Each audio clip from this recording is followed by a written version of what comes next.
Now, if you have a gas boiler when it needs replacing, the government would like you to consider a heat pump instead.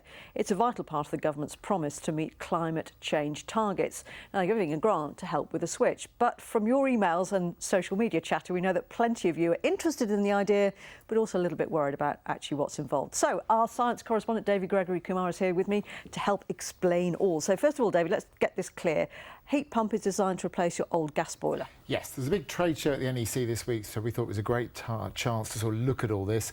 When your gas boiler gets to the end of its life, you take it out and then you replace it with an electrically powered heat pump.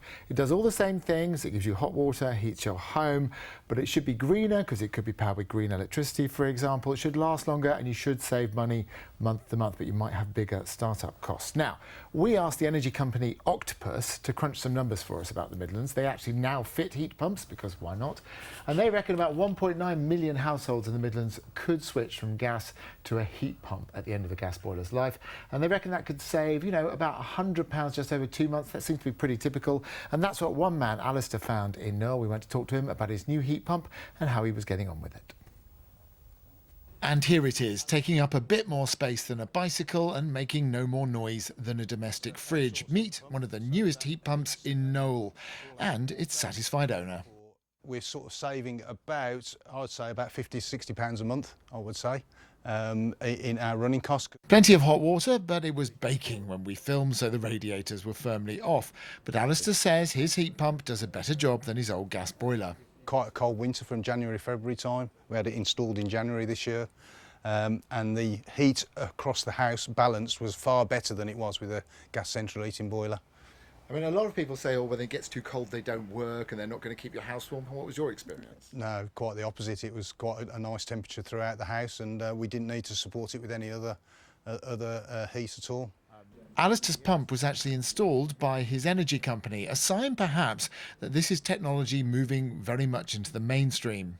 We have an enormous warehouse where we've built 2 houses. One is built to a 1990s spec, one to a 1970s spec, and there we test new heat pump designs, and we also train our engineers on installing them. So basically, how quickly can you put a heat pump in and take it out and put it in, and work out new ways of doing it, and basically try and bring down the installation cost by getting really, really good at it.